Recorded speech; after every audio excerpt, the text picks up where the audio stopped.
জাতীয় সঙ্গীতের আগে বন্দে মাতরম বাধ্যতামূলক। হ্যাঁ, এমনটাই নির্দেশিকা জারি করা হয়েছে কেন্দ্রীয় স্বরাষ্ট্র মন্ত্রকের তরফ থেকে।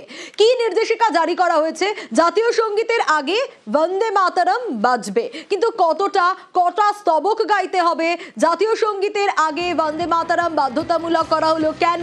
কি নির্দেশিকা জারি করেছে কেন্দ্রীয় স্বরাষ্ট্র মন্ত্রক? এ বিষয়ে ডিটেল আপডেট জানাতে পারবে মৈত্রেয়ী রয়েছে আমার সঙ্গে। মৈত্রেয়ীর কাছ থেকেই জানবো যে কি কারণে এই নির্দেশিকা এবং কটি স্তবক গাইতে হবে, কোথায় কোথায় কোন কোন ক্ষেত্রে, এবং জাতীয় সঙ্গীতের আগে বন্দে মাতরম যে স্বরাষ্ট্র মন্ত্রক নির্দেশিকা দিল, এক্স্যাক্টলি সেই নির্দেশিকায় কি রয়েছে মৈত্রেয়ী?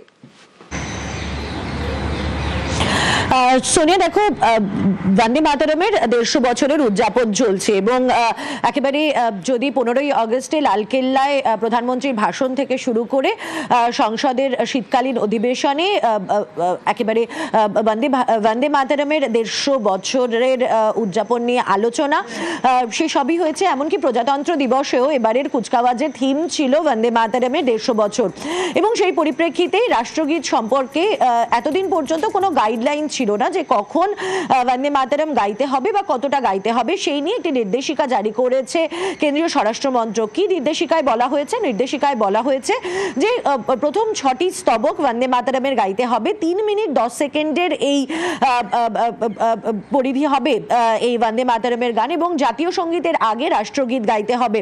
কোন কোন সময় গাইতে হবে? যখন জাতীয় পতাকা উত্তোলন করা হবে সরকারি কোনো অনুষ্ঠানে, তার আগে বন্দে মাতরম গাইতে হবে। যখন জাতির উদ্দেশ্যে কোনো ভাষণ দেবেন সেই সময়ও তার আগে এই রাষ্ট্রগীত, এবং তার ভাষণের শেষেও রাষ্ট্রগীত গাইতে হবে। একই রকম নিয়ম রাজ্যপালের ক্ষেত্রেও, রাজ্যপাল আসার সময় এবং তার কোনো বক্তব্যের আগে এবং পরে রাষ্ট্রগীত হিসেবে বন্দে মাতরমের এই 6 স্ট্যান্জা সেটি গাইতে হবে। এবং বন্দে মাতরম যখন গাওয়া হবে সেই সময় প্রত্যেককে দাঁড়িয়ে স্ট্যান্ডিং ওভেশন দিতে হবে বা দাঁড়িয়ে থেকে এই বন্দে মাতরম গাইতে হবে। আপাতত এই নির্দেশিকা সমস্ত ইউনিয়ন টেরিটরিজ এবং রাজ্যগুলির কাছে পাঠিয়ে দিয়েছে কেন্দ্রীয় স্বরাষ্ট্র মন্ত্রক। বেশ মৈত্রেয়ী, একেবারে। আর এই ঘটনাকে কেন্দ্র করে ইতিমধ্যে রাজনৈতিক তরজাও শুরু হয়েছে।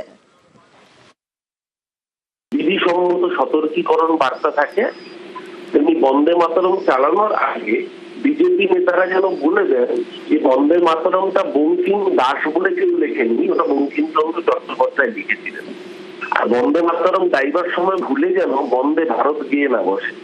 এটাই এখন বাংলা ও বাঙালি প্রেম দেখাতে হবে। তো নির্বাচনে গতবার ভোটের সময় রবীন্দ্রনাথ চেয়েছিলেন আলখাল্লাপুরে আর বড় গাড়ি রেখে, এবার বঙ্কিম দা বন্দে মাতরম গান গাওয়া বাধ্যতামূলক, করুক বা না করুক। বাঙালি জানে বন্দে মাতরম গান ভারতবর্ষের স্বাধীনতা সংগ্রামীদের বীজ মন্ত্র ছিল, তাই ফিরে ফিরবে না। বাঙালি প্রত্যাখ্যান আগেও করেছে, এদেরকে এবারও করবে। সঞ্জীবনী মন্ত্র হচ্ছে বন্দে মাতরম। বন্দে মাতরমের মধ্যে দিয়ে মাকে প্রণাম করা হয়, ভারতবর্ষকে প্রণাম করা হয়। এটা ওয়েলকাম করছি, কার্যকর হওয়ার দাবি রাখছি, অনুরোধও করছি, এবং এটাও বলে রাখছি যে পশ্চিমবঙ্গে এই সরকার কার্যকর করবে না। জয়